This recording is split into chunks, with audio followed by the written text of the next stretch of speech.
Morning. कैसे हैं आप सब?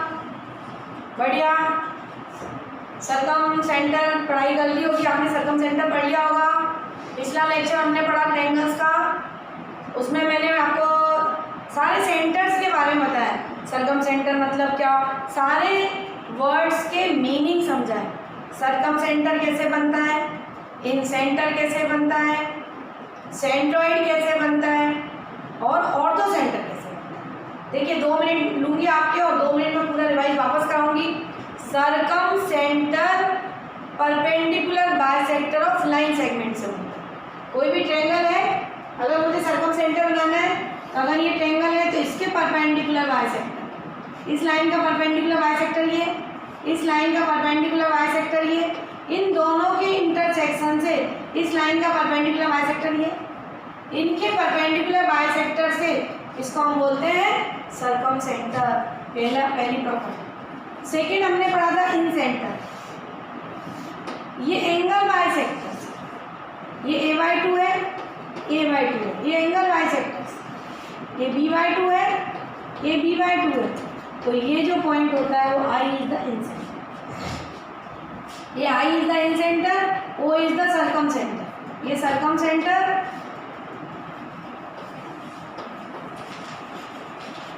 ये इन सेंटर और सेंट्रॉइड ये मीडियन से बनता है, माध्यिकाओं से बनता है। ये एक मीडियन है, एक इसके लिए ये मीडियन है, तो इस पॉइंट को हम बोलते हैं सेंट्रॉइड। ये माध्यिकाओं से बनता है। Centroid is intersection of medians, ये मीडियन से बनता है। और ऑर्थो सेंटर अल्टीट्यूड से बनता है। ऑर्थो सेंटर परपेंडिकुलर से बनता है, अल्टीट्यूड से बनता है, हाइट से बनता है। ये देखिए, ये इसके ऊपर हाइट है, तो ये जो इंटरसेक्शन है इसको हम बोलते हैं ऑर्थो सेंटर। ये मैंने कल केवल आपको ये चीज़ बताई थी कि incentre, circumcentre, centroid, orthocentre का मीनिंग क्या है, कैसे बनते हैं। ये perpendicular bisector of line segment, ये एंगल बाइसेक्टर ऑफ एंगल, ये मीडियन से बनता है, मीडियन के इंटरसेक्शन से, और ये परपेंडिकुलर है अल्टीट्यूड से, अल्टीट्यूड के इंटरसेक्शन से ऑर्थो सेंटर। ये चारों चीज़ें हमने करी और मैंने उसके साथ साथ आपको सरकम सेंटर की कुछ प्रॉपर्टीज़ कराई और उसके ऊपर मैंने कुछ क्वेश्चंस भी स्टार्ट कर दिया था। आपको पिछला लेक्चर याद होगा, मैंने बहुत अच्छे से एक्सप्लेन किया था कि सेंटर्स कैसे बनते हैं। क्लियर है? अब हम इसके ऊपर कुछ क्वेश्चंस लेके आए हैं। देखिए, कल एक कैपिटल आर सरकम रेडियस, अगर कोई भी ट्रायंगल की साइड्स भी बने, अगर हमें ट्रायंगल्स ABC है और इसकी अगर हमें साइड भी बने, ये A है, ये B है, ये C है, तो कैपिटल R जो होता है, ये कैपिटल R यानी ये circumradius, R is the circumradius, R is the circumradius. तो R की वैल्यू ABC के फॉर्म में हमें बतानी है, तो कैपिटल R इक्वल टू होता है ABC अपॉन 4 डेल्टा। कल मैंने ये चीज़ आपको बताई थी कि ABC अपॉन 4 डेल्टा कैसा है। आज हम साइन रूल, इसमें कुछ क्वेश्चंस आते हैं जिसमें साइन रूल लगता है और ट्रायंगल्स में साइन रूल इंपॉर्टेंट होता है। तो आज हम पढ़ेंगे साइन रूल। साइन रूल क्या? साइन रूल कोई भी ट्रायंगल है और उसकी हमें साइड दे रखी है, ABC is a triangle. A के अपोजिट साइड को A बोलते हैं, B के अपोजिट साइड को B बोलते हैं, C के अपोजिट साइड को C बोलते हैं। और ये इसका अल्टीट्यूड है, यानी हमने एक परपेंडिकुलर डाल दिया जिसको हमने D बोला। साइन रूल होता है A upon sine A, B upon sine B, C upon sine C। Ratio होता है, साइड्स और एंगल्स का रेशियो होता है, इसको हम बोलते हैं साइन रूल। ये अब साइन रूल आता कैसे, ये जो साइन रूल है ये आता कैसे, इसके बारे में आपको बात करते हैं। ये परपेंडिकुलर है। अब हम यहाँ पर, मैंने आपको स्टार्टिंग में बहुत बार ये चीज़ बताई है कि अगर ये राइट एंगल ट्रायंगल है, ये राइट एंगल ट्रायंगल है और ये एंगल अगर थीटा है, तो इसको हम बेस बोलते हैं, इसको हम परपेंडिकुलर बोलते हैं और इसको हम हाइपोटेन्यूज।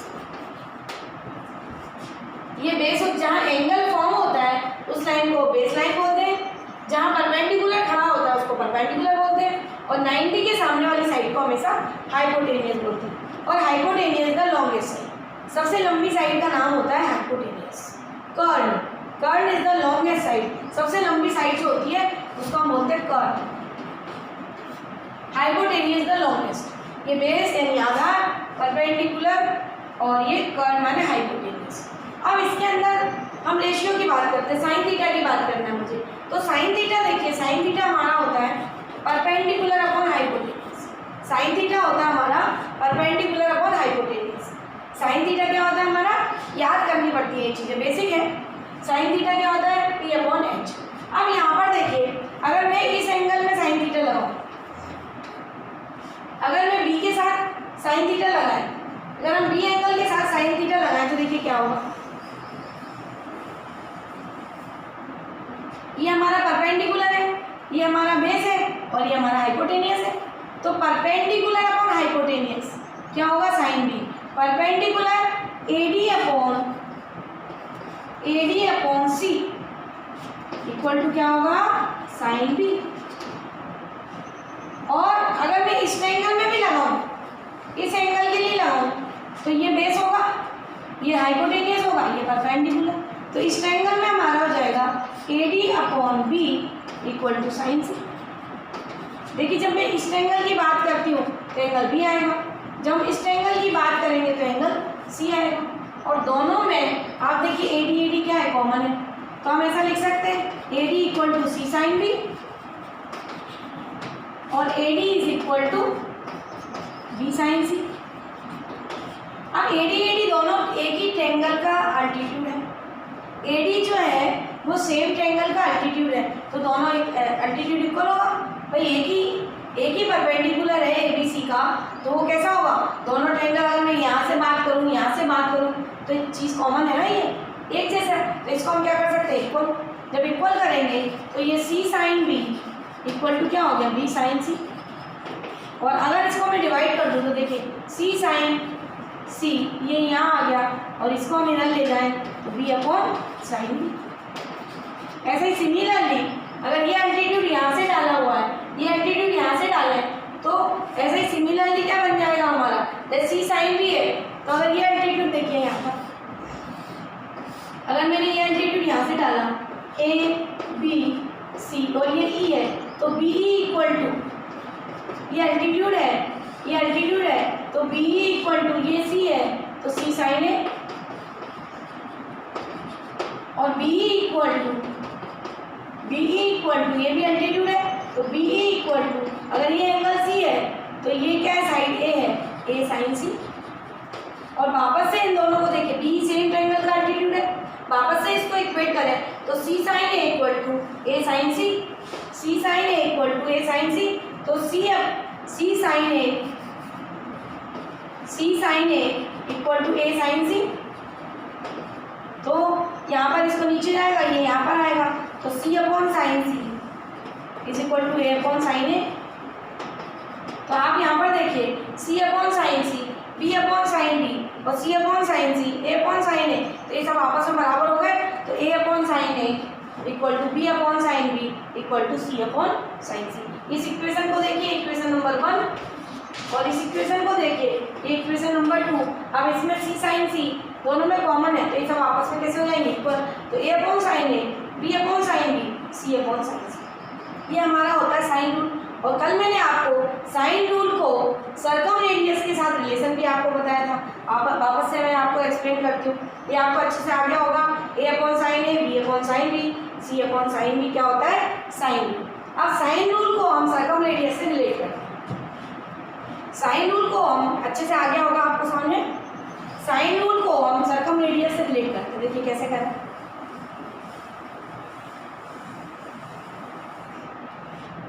ये हमारा ट्रायंगल है ABC और ये इसकी रेडियस है, और अगर ये सर्कम सर्कल है तो ये इसका सेंटर है, वो सर्कम सेंटर है ये वो। देखिए पिछले वीडियो में मैंने बहुत अच्छे से इसको एक्सप्लेन कर दिया था, ये सर्कम सेंटर होता है, कैसे बनता है, और ये R होता है, ये भी R होता है, ये R होता है। और हमने ये परपेंडिकुलर बाइसेक्टर से बनता है, ये फर्स्ट लेक्चर, ये परपेंडिकुलर बाइसेक्टर से circum circle perpendicular bisector, line segment के परपेंडिकुलर बाइसेक्टर से, लाइन सेगमेंट के परपेंडिकुलर बाइसेक्टर से सर्कम सेंटर बनता है। तो ये सर्कम सेंटर तो ये बराबर ये हो गया। तो अगर ये साइड ए है तो ये कितना हो गया a/2। और कल मैंने आपको बताया था कि अगर ये एंगल ए है तो ये पूरा एंगल कितना होगा 2a। Angle at the centre is double, ये हम पहले भी पढ़ चुके हैं। Angle at the centre is double remaining part of the circumference. अगर ये एंगल ए है तो ये एंगल कितना होगा हमारा 2a। और ये कॉन्ग्रुएंसी से हमने बताया कि ये ए होगा, या ये हमने किससे बताया, ये कॉन्ग्रुएंसी। देखिए ये आर आइसोसेलेस ट्रायंगल है, ये बराबर इसके, ये कॉमन, ये एंगल बराबर इसके होगा। और अगर ये एंगल 2a है तो ये ए होगा। अब यहाँ पर हम क्या लगा दें, यहाँ पर हम क्या लगा दें, साइन रेशियो लगा दें, perpendicular upon hypotenuse. Sine A equal to perpendicular upon hypotenuse. Sine A equal to, जैसे मैंने देखिए यहाँ पे लिख रखा है, परपेंडिकुलर अपॉन हाइपोटेनियस को क्या बोलते हैं, sine theta. Perpendicular upon hypotenuse को क्या बोलते हैं, साइन थीटा। तो यहाँ पर आप देखिए ये हमारा आर है और ये एंगल है, तो ये बेस हुआ और ये परपेंडिकुलर हुआ और 90 के सामने वाला हाइपोटेनियस हुआ। तो perpendicular upon hypotenuse, perpendicular upon hypotenuse sine A. तो ये हो गया हमारा sine A equal to A upon 2r। और अगर मैं साइन रूल के हिसाब से इसको लिख दूँ तो 2r इक्वल टू हो जाता है ए अपॉन साइन ए। अगर मैं यहाँ पर साइन रूल के हिसाब से जाऊँ तो 2r equal to A upon sine A, 2r equal to A upon sine A. तो इसका मतलब ये हो गया कि A upon sine A, B upon sine B, C upon sine C किसके बराबर होता है, बराबर 2r। A upon sine A equal to 2r आया, ऐसे हम निकालेंगे तो B upon sine B equal to भी 2r आ जाएगा, सी अपॉन साइन सी बराबर, क्योंकि ये सब आपस में बराबर है। तो क्या आ गया हमारा, सबके बराबर क्या आ गया 2r। तो ये मैंने आपको कल हमको ज़रूरत पड़ी थी और हमने वहाँ पर यूज़ करा था, क्योंकि कैपिटल आर जो सर्कम रेडियस होती है वो यहीं से आती है। कैपिटल आर की जो वैल्यू है A upon 2 sine A. Capital R किसके बराबर है, ए अपॉन 2। अगर हमें एंगल ए दिया है और एक साइड दे रखी है, हम आर निकाल सकते हैं। अगर मुझे बीच का एंगल दिया हुआ, देखिए क्वेश्चन, अगर मुझे ये एंगल दे रखा है ए, ध्यान से देखिए, यहाँ साइन रूल से हमने पढ़ा A upon sine A, B upon sine B, C upon sine C equal to 2r। अब उसने हमको क्या दे रखा है, एक एंगल दे रखा है, ये हमको दे रखा है, उससे सपोज ये 45 डिग्री, एंगल इक्वल टू कितना दे रखा है हमको 45 डिग्री। और उसने एक साइड, देखो ए के अपोजिट साइड को हम BC बोलते हैं, तो उसने BC जो है हमें दे रखा है 8√2। BC इक्वल टू उसने हमें दे रखा है 8√2। कोई भी नंबर दे रखा है उसने अपोजिट साइड का, ए के सामने वाली साइड को दे रखा है उसने 8√2। सपोज 8 दे रखा है, कुछ भी देता है, कुछ भी दे सकता है, 8√2 दे रखा है। तो हमें रेडियस ऑफ सर्कल बनानी कैपिटल आर। तो देखिए यहाँ पर हमारा फॉर्मूला क्या है, 2r equal to A upon sine A, 2r equal to A upon sine A, यानी r equal to A upon 2 sine A. तो यहाँ पर r निकालना है, ए मालूम है, उसके अपोजिट साइड मालूम है, हम निकाल सकते हैं। क्लियर है, हम निकाल सकते हैं। तो देखिए यहाँ पे निकाल देते हैं हम।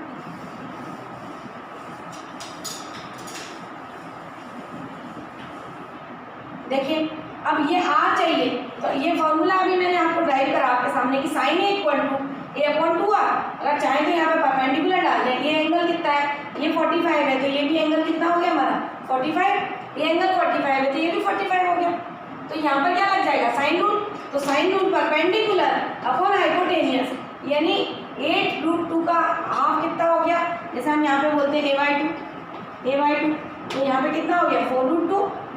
तो ये साइन 45 इज इक्वल टू कितना हो गया 4√2 upon r, perpendicular upon hypotenuse. अगर ये एंगल 45 है तो ये लाइन बेस हुई और ये लाइन परपेंडिकुलर हुई। तो r equal to sine 45 1/√2 equal to 4√2 upon r। So therefore r equal to आ गया 8√2 इंटू √2 2, 4 2 जा, तो रेडियस हमारी क्या आ गई 8। तो देखिए डायरेक्ट क्वेश्चन होता है, बट हमें ये साइन रूल पता होना चाहिए कि 2r equal to A upon sine A, 2r equal to A upon sine A. तो ये डायरेक्ट हमें रूल मालूम था, उससे हमने रेडियस, उसमें बोला find the radius of circum circle, find the radius of circum circle. तो कैसे आई हमारी, तो ये आपको याद रखना है, A upon sine A equal to B upon sine B equal to C upon sine C equal to 2r। देखिए हम क्वेश्चन पर आते हैं। अभी मैंने एक क्वेश्चन आपको करवाया, अभी सेकंड नंबर क्वेश्चन है हमारा। उसने दिया है 6, 8, 10 are the side of a triangle. 6, 8, 10 are the side of a triangle, are the side of a triangle ABC, कोई भी नाम हो सकता है। उसने बोला है find the length of median, find the length of find the length of median, find the length of median to its greatest side, to its greatest side। अब देखिए ये क्वेश्चन है, इसका मैं फिगर आपके सामने बना देती हूँ। फिगर बनता है तो क्वेश्चन इजी लगता है, जब तक फिगर नहीं बनता है तो क्वेश्चन थोड़ा टफ लगता है। उसने बोला 6, 8, 10 are the sides of a triangle, find the length of median. अब देखिए सबसे पहले कि 6, 8, 10 है तो हमें ये पता करना है कि किस टाइप का ट्रायंगल है ये। तो देखिए 6 का स्क्वायर प्लस 8 का स्क्वायर इक्वल टू किसका स्क्वायर है, 10 के स्क्वायर के बराबर। 6 6 जा 36, 8 8 जा 64, बराबर कितना हो गया 100, तो किसके 10 का स्क्वायर है। यानी इसका मतलब ये हुआ कि 6, 8, 10 आर द पाइथागोरियन ट्रिपलेट्स, यानी ये राइट एंगल को रिप्रेजेंट कर रही है। ये जो साइड है 6, 8, 10 किसको रिप्रेजेंट कर रही है, राइट एंगल को। तो इसका मतलब ये हुआ कि अगर ये राइट एंगल को रिप्रेजेंट कर रही है साइड, अगर ये साइड जो है राइट एंगल को रिप्रेजेंट कर रही है तो इसका मतलब ये हुआ कि ABC, अगर ये 6 है ये 8 है तो ये क्या हुआ। और आपको पता है कि अगर ये राइट एंगल ट्रायंगल है तो सर्कम सेंटर कहाँ होता है इसका, हाइपोटेनियस के मिड पॉइंट। सर्कम सेंटर कहाँ होता है इसका, हाइपोटेनियस के मिड पॉइंट पर होता है। तो ये बराबर और ये होता है, ये R है, ये R है और ये R है। अब उसने हमसे बोला find the length of median greatest side. तो आप देखिए ये जो लाइन है ये मीडियन की तरह काम कर रही है क्योंकि ये इक्वल पार्ट में डिवाइड कर रही है इसको। तो ये जो लाइन है ये क्या है, मीडियन। और ग्रेटेस्ट साइड यानी बड़ी वाली साइड पर मीडियन बताना है, तो बड़ी वाली साइड का मीडियन यानी बड़ी वाली साइड 10 है।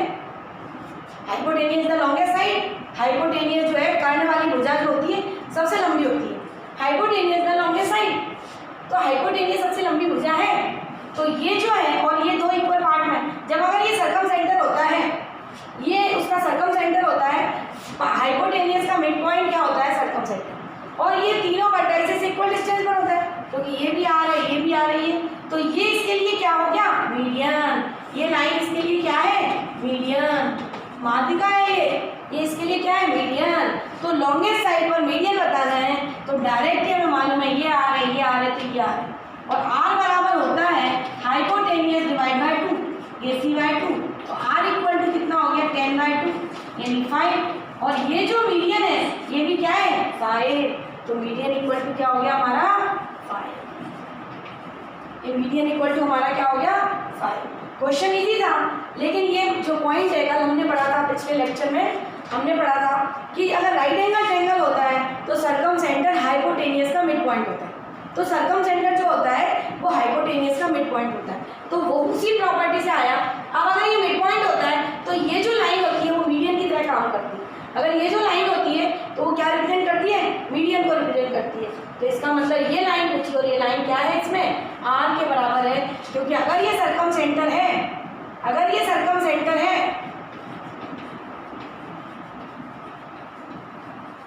अगर ये सर्कम सेंटर है, अगर ये सर्कम सेंटर है तो तीनों वर्टाइसेस से डिस्टेंस कैसी होगी, इक्वल। यानी अगर ये M पॉइंट है तो MA equal to MC equal to MB होगा। क्लियर है, बहुत अच्छा क्वेश्चन था। उसने लॉन्गेस्ट साइड पर मीडियन पूछा था। तो मीडियन मतलब जो अपोजिट साइड को 2 इक्वल पार्ट में डिवाइड करती है, उस लाइन को मीडियन बोलते हैं जो अपोजिट साइड को 2 इक्वल पार्ट में डिवाइड। तो ये जो है ये किसकी तरह, BM किसकी तरह काम कर रहा है, मीडियन। तो उसने ये पूछा था जो हमने आपको बहुत इजी तरीके से फाइंड किया। बस हमें प्रॉपर्टी पता होना चाहिए कि अगर ये राइट एंगल ट्रायंगल है तो M इज द हाइपोटेनियस का जो मिड पॉइंट होता है वो सर्कम सेंटर।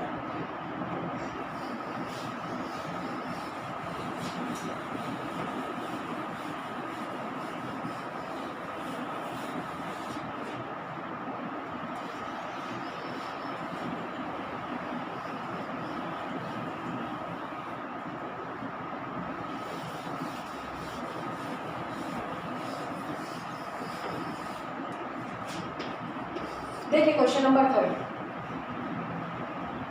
अगर एक ट्रायंगल है,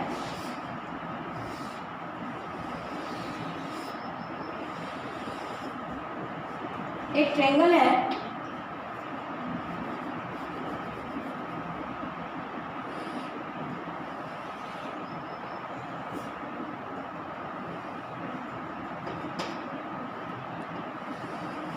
और ये इसका diameter, suppose P Q R एक ट्रायंगल है और P S is a diameter,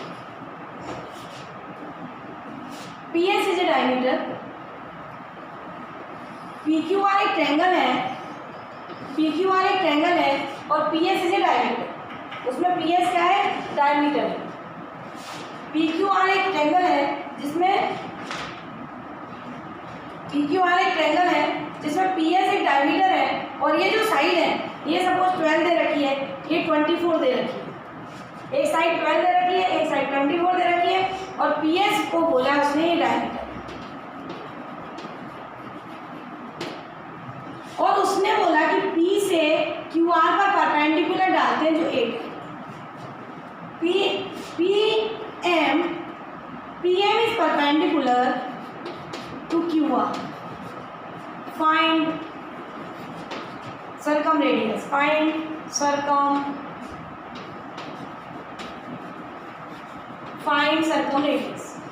अपने को circumradius फाइंड करनी है, यानी कैपिटल R हमको फाइंड करना है। कैपिटल R मतलब ये, अगर इसकी रेडियस जो है R है, अभी हमें सेंटर नहीं पता इसका, उसने बोला PS डायमीटर है, सेंटर की बात ही नहीं कर रहा है, और हमें इस ट्रायंगल की, इसका मतलब PS निकालना है। PS का आधा क्या होता है, रेडियस।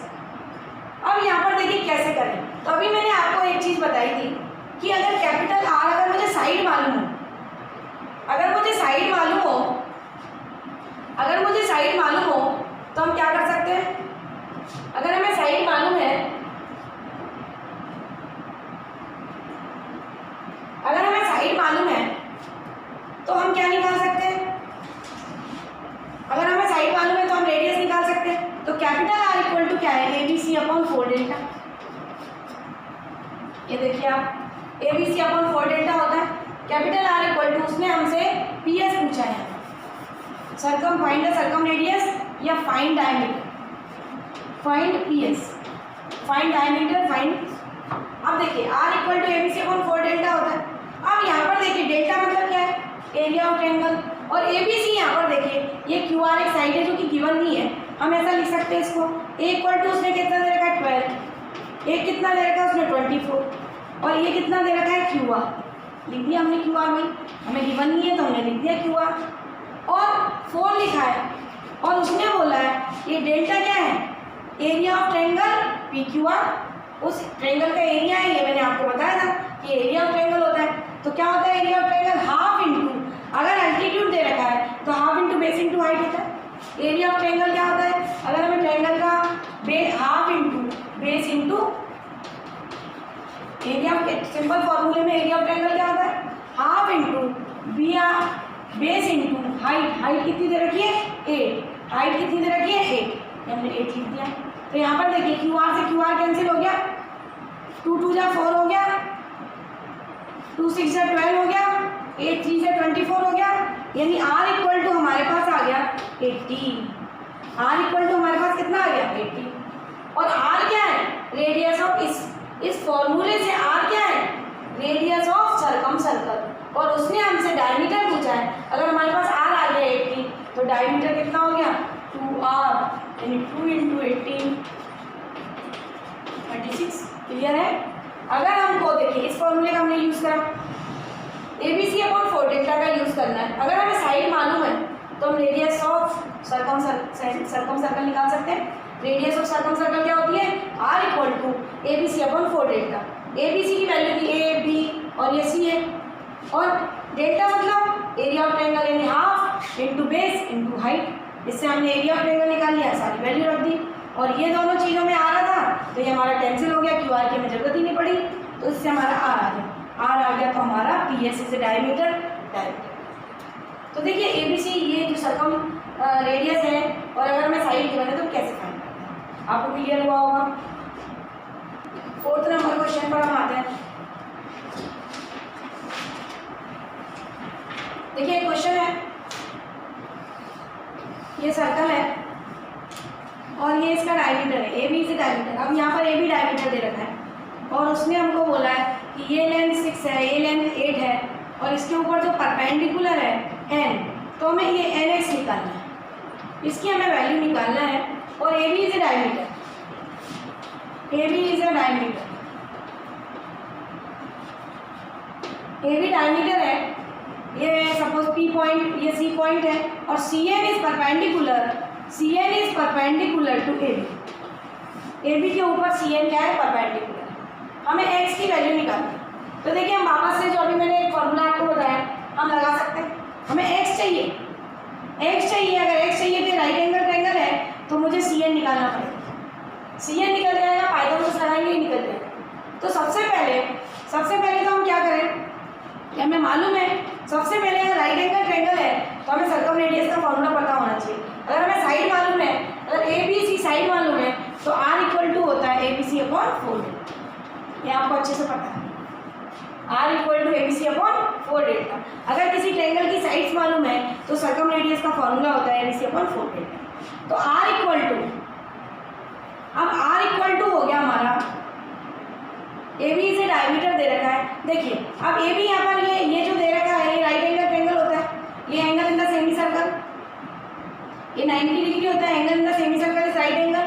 क्योंकि अगर ए बी डायमीटर है तो ये जो सी एंगल होगा वो 90 होगा और ये ए सी बी कैसा होगा, राइट ट्रायंगल होगा। ट्रायंगल ए सी बी कैसा होगा, right triangle. A B C कैसा होगा, राइट ट्रायंगल। तो हम यहाँ पाइथागोरस से ए बी हाइपोटेनियस निकाल सकते हैं, 8 का स्क्वायर प्लस 6 का स्क्वायर, तो 8 8 या 64, 36 यानी 10 आ गया। तो ये ए बी जो है, ए बी हमारा कितना आ गया, 10। और आपको मालूम है कि जब अगर ये राइट ट्रायंगल होता है तो जो मिड पॉइंट होता है वो रेडियस के बराबर होगा। अगर ये ओ है तो A O equal to A B by 2 यानी 10/2, यानी रेडियस हमारी कितनी हो गई, 5। रेडियस हमारी कितनी हो गई, 5। तो पहले हमने 8 और 6 दिया था, उससे हमने पाइथागोरस लगा के डायमीटर निकाल लिया, ए बी निकाल लिया। हमारे पास 8 दिया था, 6 दिया था, हमने ए बी क्या करा, डायमीटर कैसे निकाला, पाइथागोरस से निकाल दिया। 8 का स्क्वायर प्लस 6 का स्क्वायर इक्वल टू हाइपोटेनियस का स्क्वायर। तो ये कितना आ गया हमारा 10। और ये जो मिड पॉइंट होता है वो उसकी क्या होती है, ए ओ बराबर ओ बी बराबर रेडियस होता है। तो हमारे पास आर आ गया। अब यहाँ पर हम वैल्यू रख दीजिए, आर की वैल्यू हमारी कितनी आ गई, 5। ए बी सी कितना है, ये 8 है, ये 6 है और ये 10 है। और हाफ इंटू बेस, बेस यानी ए बी कितना हमारा 10 है, इंटू हाइट, हाइट कितनी है हमारी सी एन। देखिए यहाँ से हमने सी एन फाइंड कर लिया। हमने क्या लगाया, सर्कम रेडियस का फॉर्मूला लगाया direct, A B C upon 4 delta. R की वैल्यू हमने निकाल ली और यहाँ डायरेक्ट हमने फॉर्मूले में वैल्यू रख दी। 2 5 से 10 हो गया ये, और 5 2 से 10, तो ये हमारे पास आ गया,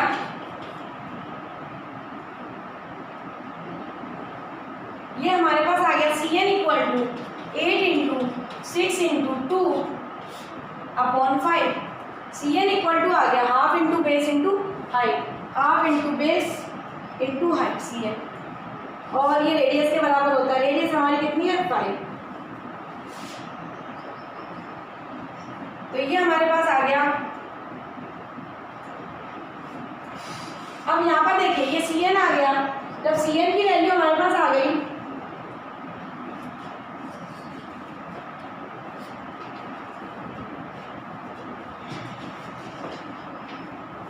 यहाँ से आपको सब समझ में आ गया। यहाँ पे आप एनालाइज कर देते हैं इसको।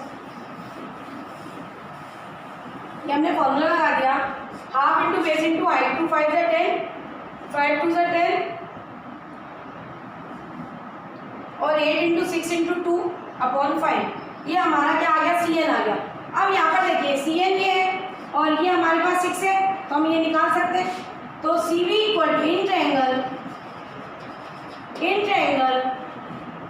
सी N B, in triangle C N B. अब ये राइट एंगल ट्रायंगल है, angle N equal to 90 degree, तो वापस से पाइथागोरस थ्योरम लगेगी, यानी 6 का square equal to C N का स्क्वायर प्लस एक्स स्क्वायर। तो एक्स स्क्वायर इक्वल टू 6 का स्क्वायर माइनस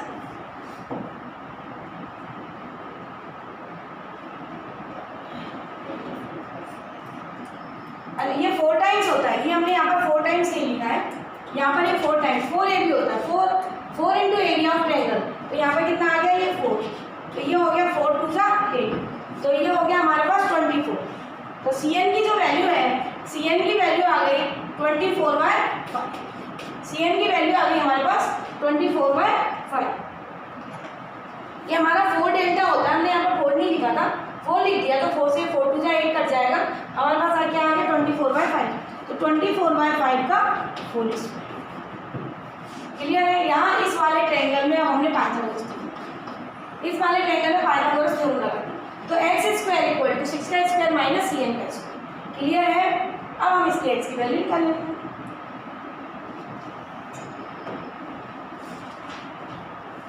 देखिए आपको यहाँ तक 24/5 समझ में आ गया, वहाँ पे मैंने वैल्यू पुट कर दी, ये अच्छे से क्लियर है।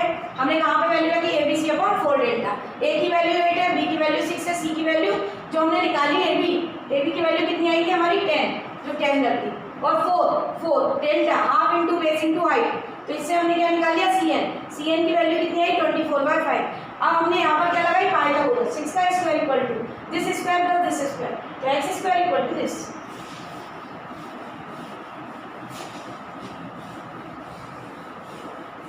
तो यहाँ पर देखिए एक्स स्क्वायर इक्वल टू 6 का स्क्वायर 36 और माइनस 24 का स्क्वायर 576 अपॉन 5 का स्क्वायर 25, तो X square equal to 36 into 25 minus 576 upon 25 X square. तो यहाँ पर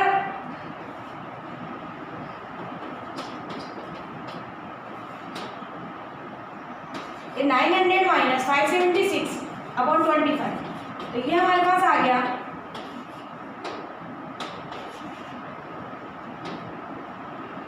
324/25, 324/25। तो x की जो वैल्यू है x इक्वल टू आ गया, ये होता है हमारा 18 का स्क्वायर 18/5, तो x की वैल्यू हमारी आ गई 18/5, यानी NB बराबर आ गया हमारा, NB जो है वो किसके बराबर आ गया हमारा 18/5 के बराबर।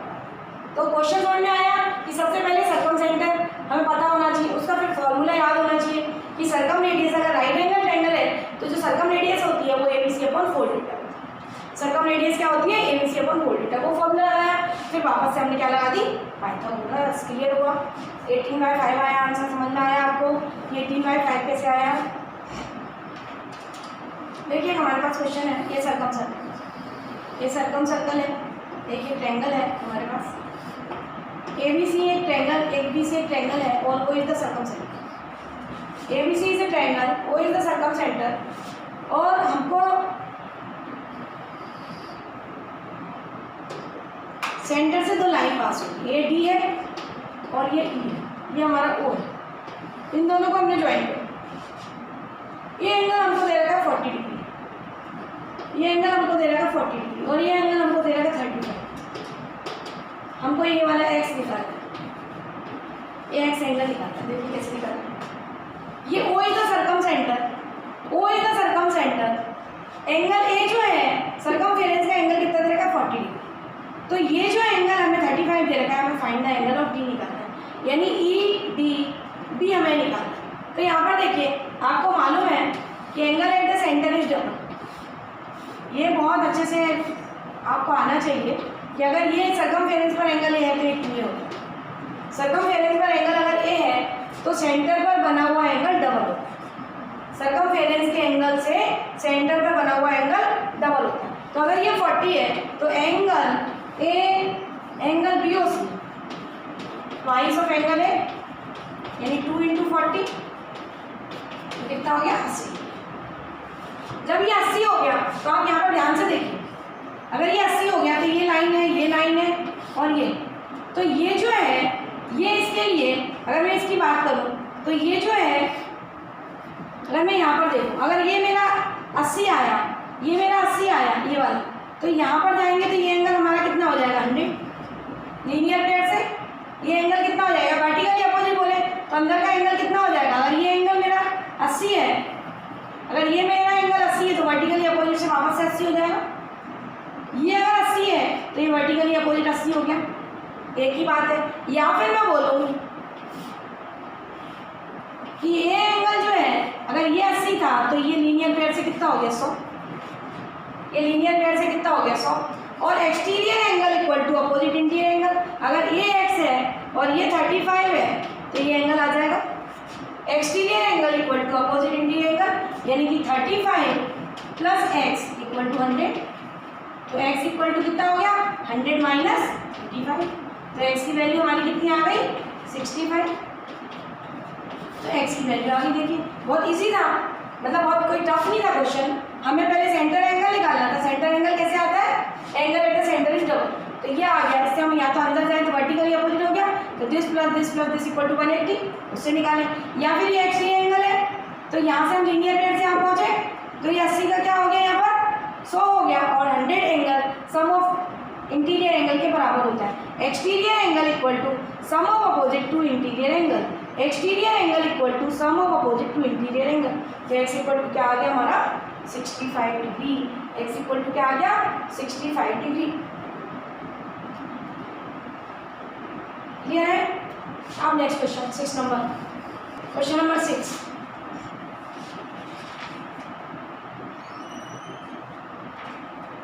देखिए क्वेश्चन हमको दे रखा है, एक राइट एंगल ट्रायंगल है, ये बी है, ये ए है और ये सी है। Angle B A C equal to 90 degree, ये दे रखा है इसमें। देखिए जो फिगर क्वेश्चन में गिवन होता है, मैं उसको इजी लैंग्वेज में कर देती हूँ, फिगर बना देते हैं हम किसी चीज़ का, तो वो इजी हो जाता है और आपको भी दिखने लगता है कि कैसे हम सॉल्यूशन करते हैं। तो मैं जो क्वेश्चन रहता है उसको पढ़ के आए, यहाँ पे फिगर बना दी। उसने बोला angle B A C, angle B A सी 90 है, तो ये 90 है, ये राइट एंगल ट्रायंगल हो गया। अब उसने बोला फाइंड द सर्कम रेडियस, उसने बोला फाइंड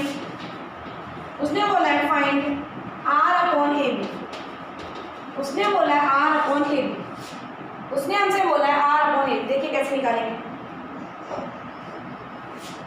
उसने बोला है आर अपॉन ए बी निकालिए, और उसने एक एंगल हमको दे रखा है 30 डिग्री। ये जो एंगल है, angle A B C is equal to दे रखा है 30 degree, angle A B C equal to 30 degree, ये उसने दे रखा है।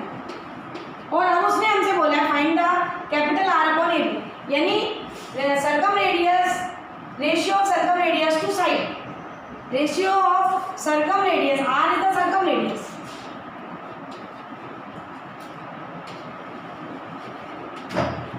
आर क्या हमारा सर्कम रेडियस और ए बी का रेशियो चाहिए। देखिए अगर ये 30 है तो ऑब्वियस सी बात है कि ये एंगल सम प्रॉपर्टी से एंगल कितना होगा 60।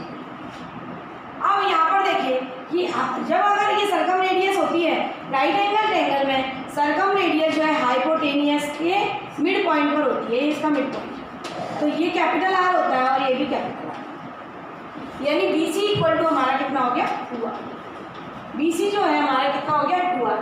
अब यहाँ पर देखिए उसने हमसे बोला ए बी, तो ए बी का रेशियो चाहिए, तो देखिए हम यहाँ पर एंगल लगा सकते हैं, हम यहाँ पर रेशियो लगा सकते हैं, perpendicular upon hypotenuse sine theta होता है।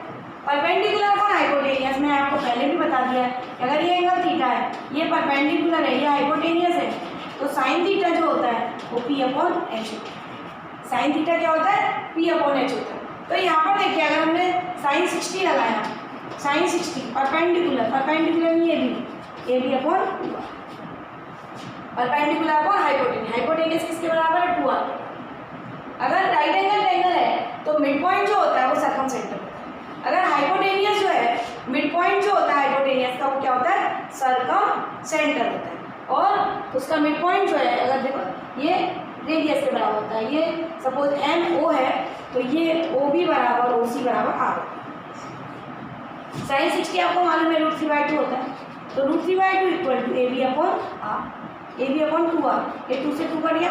अब मुझे उसने r बाय ए बी पूछा तो उलट दो इसको, तो r अपॉन ए बी कितना हो गया 1/√3, तो r अपॉन ए बी कितना हो गया 1/√3, यानी 1:3, √3 आंसर आ गया हमारा। तो यहाँ पर देखिए उसने हमको सर्कम रेडियस और किसी भी साइड का रेशियो पूछा था, निकाला जा सकता है, क्योंकि हमें मालूम है राइट एंगल ट्रायंगल में हाइपोटेनियस का जो मिड पॉइंट होता है वो सर्कम सेंटर। क्लियर है। तो उससे हमारे सत्य के सारे क्वेश्चन जो होते हैं प्रॉपर्टी बेस्ड होते हैं, इसलिए जब मैंने आपको प्रॉपर्टी कराई तो एक एक चीज़ को 3-3 बार 4-4 बार बोल के आपको समझाया कि जिससे आपके दिमाग में बैठ जाए कि ऐसा इसमें ऐसा होता है। क्योंकि देखिए वही सारी चीज़ें यहाँ आपको देखो जितने भी मैंने क्वेश्चंस कराए सब में वही प्रॉपर्टी लग रही है। तो आप अगर बेसिक चीज़ को आप ढंग से करेंगे तो आप कितने भी टफ क्वेश्चंस हो आप बना सकते हैं। टफ क्वेश्चन ऐसा नहीं होता है आसमान से कोई भी चीज़ नहीं आती, सब बेसिक से ही स्टार्ट होता है। कोई मल्टी खड़ी करना है, भाई मल्टी खड़ी करना है तो बेस तो बनाना पड़ेगा। जब बेस बन जाता है तो फर्स्ट मंजिल बनती, सेकंड मंजिल बनती, थर्ड मंजिल बनती और आगे तक बनती चली जाती है। तो वही चीज़ इसमें भी है कि अगर मैथ्स में आपका एक बार लेवल बन गया, आपका बेसिक अच्छा हो गया, तो कितने भी टफ क्वेश्चन हो, आप मेंस दे रहे हैं, आप एडवांस दे रहे हैं, कोई भी आप एग्जाम दे रहे हैं, आपसे क्वेश्चन बनने लगे। देखिए पहली बार आप आराम से करें, क्वेश्चन को समझ के करें, और एक बार आपको समझ में आने लगी चीज़ें तो आपकी स्पीड अपने आप डेवलप हो जाएगी, आपकी स्पीड अपने आप बनने लगेगी। आप स्पीड पर मत भागिए, स्टार्टिंग में कभी भी स्पीड पर नहीं भागना चाहिए। कॉम्पिटिशन में स्पीड की ज़रूरत होती है, पर ऐसा नहीं है कि पहले दिन से ही स्पीड बन जाती है। भाई रनर दौड़ने वाला जो धावक होता है वो भी दौड़ता है तो धीरे धीरे दौड़ता है, पहले 1 किलोमीटर दौड़ता है, 2 किलोमीटर दौड़ता है, फिर धीरे धीरे 10 किलोमीटर दौड़ जाता है, फिर धीरे धीरे वो जीत भी जाता है और वो टाइम लिमिट में भी कर लेता है फिर उस चीज़ को। तो टाइम लिमिट बाद में काम आती है, पहले तो धीरे धीरे चलना स्टार्ट करें, दौड़ना स्टार्ट करें, और जैसे जैसे आपकी स्पीड बढ़ेगी तो आपका टाइम भी, आप उसको टाइम में भी कवर अप करना है। हर चीज़ को स्लो करना है, धीरे धीरे करना है, सारी चीज़ें बनेंगी। आप मेरे साथ पढ़ते रहिए, मेरा लेक्चर आप कंटिन्यूस वॉच करेंगे तो मैं आपको गारंटी दे रही हूँ मेंस के क्वेश्चंस आप अगर इतना जो मैंने अभी तक आपको पढ़ा दिया, मैंने टेंजेंट पढ़ा दिया, मैंने आपको सर्कल पढ़ा दिया, अभी मैंने आपको सर्कम सेंटर पढ़ा दिया, आप कोई भी बुक उठा लीजिए, आप किरण की बुक उठा लीजिए, आप शारदा की बुक उठा लीजिए, आप राकेश यादव की बुक उठा लीजिए, आप कोई भी बुक उठा लीजिए एसएससी की, आपको क्वेश्चंस ओरल्स बनेंगे। अच्छा ये मैडम ने कराया, अच्छा ये तो अब इतना ईजी लग रहा है, मेरे पढ़ाने के बाद आपको सारी चीज़ ईजी लगेंगी। और यही तरीका है कि जैसे जैसे मैं बोलती हूँ कि धीरे धीरे पढ़ें, अपने आप स्पीड बनेगी और बनेगी, बस आप पढ़ते रहिए। कम से कम मैथ्स को 10-10 घंटे आपको टाइम देना पड़ेगा, कॉम्पिटिशन निकालना है आपको, केवल 1 घंटे 2 घंटे पढ़ने से काम नहीं चलेगा। स्पीड बनानी है तो आपको अपना टाइम बढ़ाना पड़ेगा। क्वेश्चन नंबर 7 उसने बोला है what is the area of circum circle, what is the area of, what is the area of circum circle, what is the area of circumcircle of a triangle whose sides are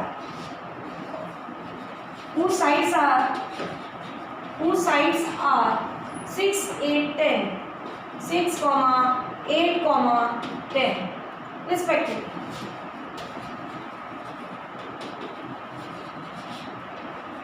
ये हमारा क्या दे रखा है, sides दे रखी है, और उसने बोला है कि कोई एक ट्रायंगल है सर्कल के अंदर और उसकी साइड्स हमको दे रखी हैं 6, 8, 10, और उस सर्कल का एरिया निकालना है। यानी सर्कल का एरिया जो होता है पाया किसमें होता है, यानी सर्कल के एरिया में हमें क्या लगता है, सर्कल का एरिया निकालना है तो मुझे क्या चाहिए, रेडियस। सर्कल का एरिया निकालना है मुझे क्या चाहिए, सर्कल की रेडियस, और रेडियस आएगी तो एरिया आसान है। तो आप सबसे पहले तो ये देखिए कि अगर हम ऐसे निकालेंगे तो हमें समझ में नहीं आएगा कि कैसे निकलेगा, क्योंकि साइड्स दे रखी हैं। तो हम अगर निकालें तो R इक्वल टू क्या होता है, ABC अपॉन 4 डेल्टा। देखो बिना सोचे समझे क्वेश्चन को करने लग जाएंगे तो टाइम लग जाएगा। तो ऐसे तो हमारी रेडियस निकल जाएगी इससे कि ABC अपॉन 4 डेल्टा, हमारे पास साइड है, ABC का मल्टीपल है और यहाँ डेल्टा निकाला, √S, S minus A, S minus B, S minus C, area of triangle निकाल लिया, आ जाए। लेकिन यहाँ जज भी करिए आप कि जब ये 6, 8, 10 है तो ये राइट ट्रायंगल है। ये कैसा ट्रायंगल है, राइट ट्रायंगल। करना स्टार्ट नहीं करना है, पहले हमें चेक भी करना है कि 6, 8, 10 पाइथागोरियन ट्रिपलेट्स आपको लर्न होनी चाहिए कि 6, 8, 10 आएगा पाइथागोरियन ट्रिपलेट। अभी मैं क्वेश्चन में ले चुकी हूँ आपको कि 6 का स्क्वायर 8 का स्क्वायर 10 के स्क्वायर के बराबर होता है। तो ये राइट ट्रायंगल है। जब ये राइट ट्रायंगल है तो इसका मतलब ये हुआ कि इसका जो ये अगर हाइपोटेनियस है 10 तो ये जो साइड है ये हाइपोटेनियस है, ये 10 होगा, ये 6 होगा और ये 8 होगा। तो इसकी जो रेडियस होगी वो ये हो जाएगी 2R इक्वल टू 10, तो R इक्वल टू हमारा क्या आ गया, डायरेक्टली 5 आ गया। अगर आप समझ लेंगे तो आपको निकालने की जरूरत नहीं है, डायरेक्टली आपको मालूम है कि जब राइट एंगल ट्रायंगल होता है तो हाइपोटेनियस का मिड पॉइंट रेडियस होती है। हाइपोटेनियस का मिड पॉइंट होता है सर्कम सेंटर होता है, और ये जो होता है 2r है, तो ये r हम निकाल सकते हैं। तो हमारा r आ गया तो पाई r स्क्वायर आ गया। तो पाई की वैल्यू कितनी ले सकते हैं हम, 22/7 ले सकते हैं, और 5 का स्क्वायर 25, तो 22 इंटू 25 ये हमारा आंसर। क्लियर है, समझ में आया आपको? तो देखिए बहुत इजी है चैप्टर, और बेसिक जो है बेसिक चीज़ों पर आप जाएंगे तो इजी लगेगा, और अगर आप बेसिक चीज़ों से दूर रहेंगे कि बस सोचते रहेंगे तो चैप्टर कभी भी इजी नहीं होता है। देखिए मैथ्स तो मैथ्स है, मैथ्स का कोई ऐसा नहीं है कि लोग बोलते हैं अरे ऐसा कोई जादू हो जाता है। मैथ्स ऐसा सब्जेक्ट है, इसमें कोई जादू नहीं होता है, इसमें प्रैक्टिस ही लगेगी। प्रैक्टिस और केवल प्रैक्टिस से ही आप मास्टर बन पाएंगे। एक और क्वेश्चन लेती हूँ आपके सामने, बहुत ईजी है क्वेश्चन। देखिए यहाँ पर एक ट्रायंगल है, जो भी नेक्स्ट क्वेश्चन है, ये एक ट्रायंगल है और ये इसका सर्कमसेंटर है O A B. Angle A equal to उसने दे रखा 50 डिग्री। अपने को बीपीसी पूछा है। अब यहाँ पर जो है ये जो एंगल है ये पी एंगल पूछा है बीपीसी, और BP is the angle bisector of BP and CP R angle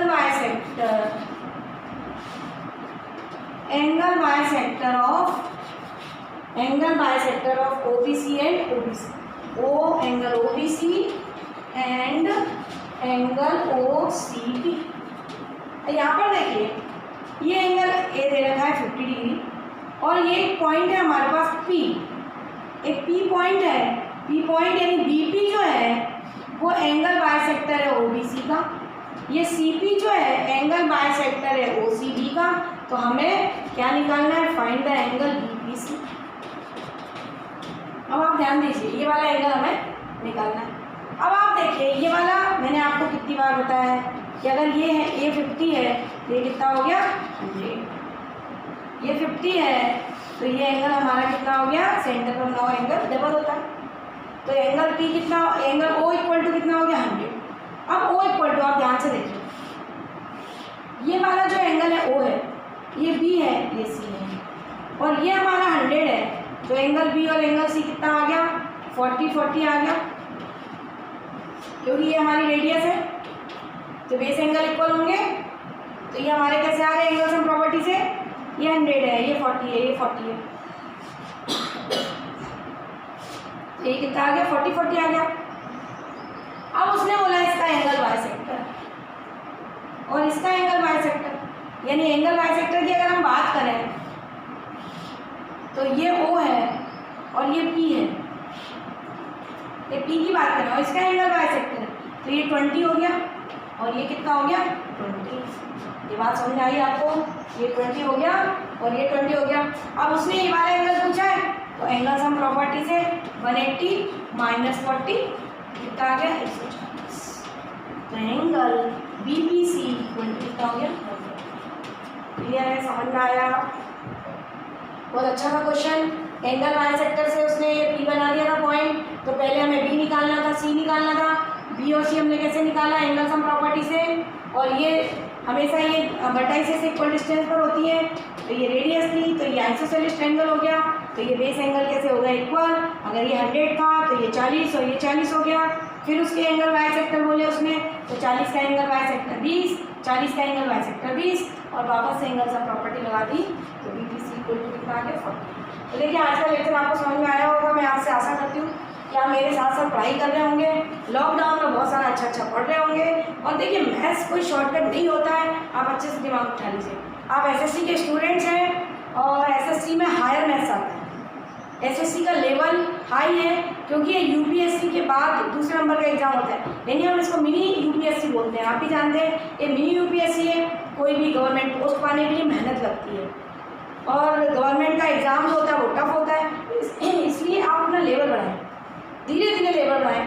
पहले तो बेस बनाएं, छोटे छोटे सिंपल क्वेश्चंस करें और उसके बाद अपना लेवल बढ़ाएं। और साथ साथ पढ़ेंगे, 4 घंटे 5 घंटे स्टडी का टाइम बढ़ाएंगे। मैं गारंटी आपका लेवल बढ़ता जाएगा और आप 1 साल के अंदर 2 साल के अंदर आप एसएससी क्रैक कर जाएंगे। लेकिन कंटिन्यूस आपको समय देना पड़ेगा। आपको मेरा लेक्चर समझ में आ रहा है, लाइक करते रहिए, शेयर करते रहिए, सब्सक्राइब करिए। Thank you. अपने दोस्तों को भी बताते रहिए और पढ़ते रहिए।